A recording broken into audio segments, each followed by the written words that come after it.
The M25 by SJGAM comes with one of the most unusual takes on intellectual property that I've ever seen.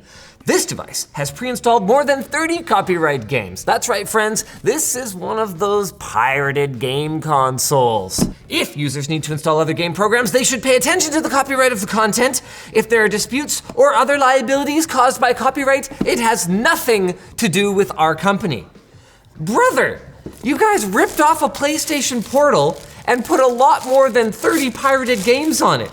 The website claims 30,000 pirated games. And there's a lot more to be fascinated by back here. It runs Linux, has a 3D rocker, and offers excellent 4K image quality on its 480-inch by 272-inch display. Now, I'm not American, so inches are not really my measurement of choice, but I think you might mean 480 pixels by 272 pixels on a 4-inch display? How big is this? 4.3 inches. However, in spite of all that, I'm actually kind of stoked on this thing, which means it's a good thing it has an anti-skid design. Otherwise, no underwear would be safe for my excitement. I think they mean the grippy tops on the joysticks. Wow, it boots up pretty fast. It turns off immediately. Is this switch just power? Just cut the power? Got what appears to be an air intake over here, and then, I don't know, there's another one, but that seems to be blocked. No obvious exhaust. Mini HDMI out though, so you can hook it up to your TV, headphone jack, micro SD slot, and USB-C charging. Okay. I had heard that the triggers had an issue getting caught on the housing. I didn't expect it to happen the very first time I touched them. Well, they seem to be okay now. Got our shoulder buttons over here. Pretty mushy face buttons, I would say, and a usable D-pad, but I mean, realistically, what are your expectations for something like this? Plus minus here appears to be for volume control, and then we've got start and select.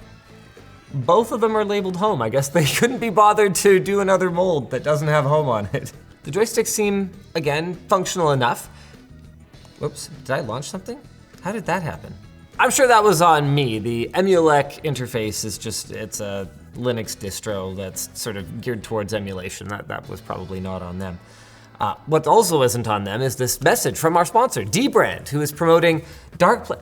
Really, they're promoting dark plates. Do those guys ever miss an opportunity to kind of like twist the knife on Sony? If you want your PlayStation 5 to look a little less like a PlayStation 5 and more like a PlayStation 5 with dark plates on it, they've got a bunch of different styles, and they even offer innovations like cooling holes.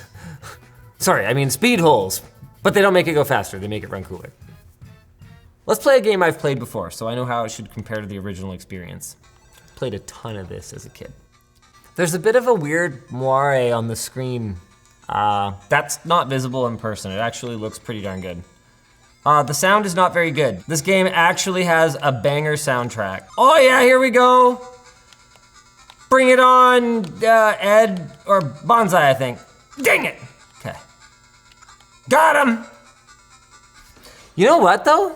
For all my complaints about the D-pad and the ABXYs being kind of mid.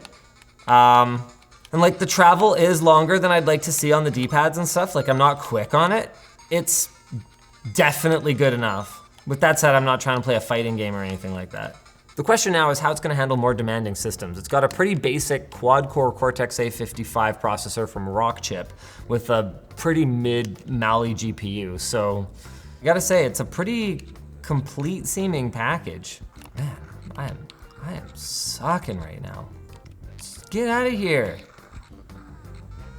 Oh man, flashbacks.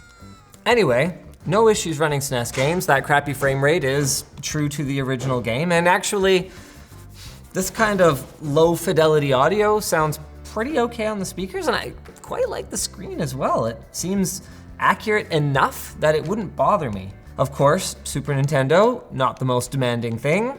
Why don't we step things up a generation and move to the N64? Which trigger, oh man, those triggers are terrible. Okay, now to evaluate the joysticks. Dude, these dead zones, I don't even know how to deal with this. Like, I might as well be using the D-pad at this point. Oh, this is really difficult to deal with. With that said, the emulation smoothness, other than those couple of hiccups that I saw earlier on. Dude, I have no fine control. I don't know if I can do this. I'm gonna get one green shell and that's gonna be all I need. Or a star. Ah, got him! Let's go! The joysticks are terrible. However, the emulation performance so far has been pretty decent. That's not a lot of PlayStation games. That kind of makes sense though. This is the 128 gig version. I don't have, oh, you just pull it. CHF memory card. I have no idea who you are, but I guess you probably make good memory cards. How am I playing a game right now?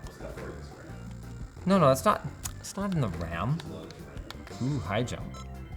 Blech. Oh yeah! Oh yeah! No! No! No! This is way harder than it looks. Fudge! No! Did I just do like amazing the first time and it's like impossible to clear it again? Oh no, I got it. You know, that game does make me wonder though, if the timing was so difficult because of input lag. So I'm gonna play a game I'm really familiar with and see how it feels on this. Where's my Super Mario World at? Let's go.